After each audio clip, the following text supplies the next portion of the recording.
진영이 아닌 상식. 이것이 이 채널의 출발점입니다. 한국 사회는 사실보다 감정이 앞서고 진영 논리가 판단을 가르는 시대가 되었습니다. 저는 어느 편을 대변하기 위해 이 채널을 시작하지 않았습니다.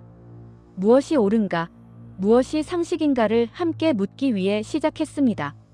정치 사회 이슈를 정파성 없이 분석하고 지역과 교육 행정의 문제를 냉정하게 짚겠습니다. 주장보다 근거를, 편향보다 균형을, 분노보다 이성을 우선하되 잘못된 것은 누구든 비판하겠습니다. 상식은 어느 편의 전유물이 아닙니다. 함께 질문하고 때로 불편하더라도 옳은 방향으로 걸어가겠습니다. 이곳에서 그 상식을 다시 세워보고자 합니다. 오늘의 주제를 시작하겠습니다. 검찰의 침묵, 스스로 무너진 권력의 말로. 70여 년의 역사를 가진 검찰청이 사라질지도 모른다. 국가형사사법 체계의 중심에서 있던 검찰이 제도 개편이라는 이름 아래 역사 속으로 사라질 운명에 처했다.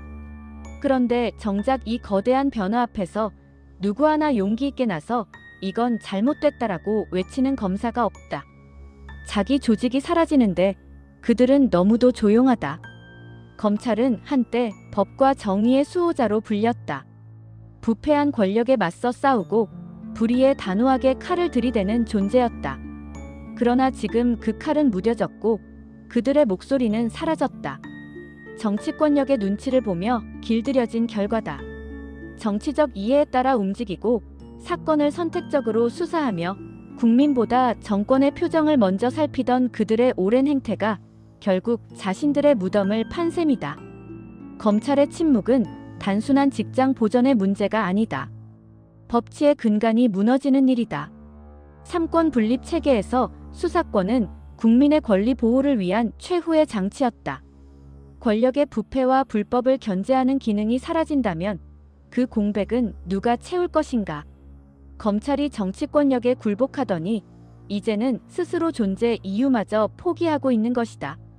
검사 한 사람은 국민 앞에 선 공복이다. 그런데 지금의 검찰은 조직의 명운이 걸린 순간에도 단 한 명의 공복다운 검사가 보이지 않는다.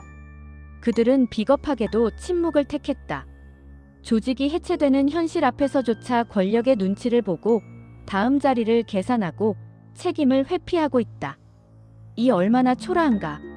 검찰이 오늘의 위기를 자초한 이유는 명확하다. 정치와 결탁한 수사, 정권의 입맛에 맞춘 기소, 정의보다는 생존을 위한 줄서기. 그 결과 국민은 더 이상 검찰을 정의의 상징으로 보지 않는다. 신뢰를 잃은 권력은 이미 권력이 아니다. 결국 검찰은 외부의 공격보다 내부의 타락으로 무너졌다. 그럼에도 불구하고 지금이라도 바로 서야 한다. 조직의 존폐보다 중요한 것은 정의의 회복이다.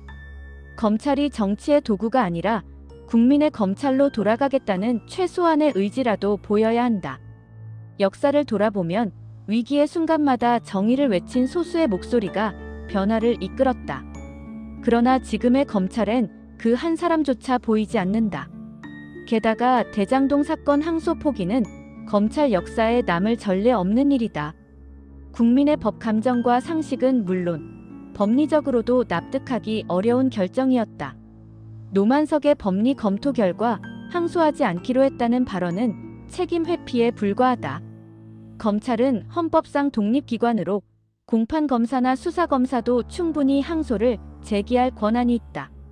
그럼에도 불구하고 이번 항소 포기 사태는 단순한 판단 착오가 아니라 비겁함이 제도화된 결과다. 지금 검찰은 스스로 정의의 이름을 저버리고 있다. 정의보다 권력의 눈치를 보는 이 같은 행태는 민주주의의 근간을 흔드는 비겁함의 절정이라 하지 않을 수 없다. 검찰청의 폐지는 단순한 제도 개혁이 아니다. 법치의 근간을 흔드는 일이며 민주주의의 견제 장치를 허무는 일이다. 그럼에도 검사들이 침묵한다면 그들은 더 이상 법의 수호자가 아니라 권력의 그림자에 불과하다. 검찰이 정의를 버렸을 때 국민은 법을 믿지 않는다. 검찰이 침묵할 때 법치는 사라진다. 그리고 그 빈자리를 채우는 것은 혼란과 무질서뿐이다. 지금의 검찰은 스스로에게 물어야 한다. 우리는 왜 존재하는가? 그 답을 하지 못한다면 그들의 종말은 이미 시작된 것이다. 출처 에버뉴스. 이번 영상이 도움이 되셨다면 구독, 좋아요, 알림 설정 부탁드립니다.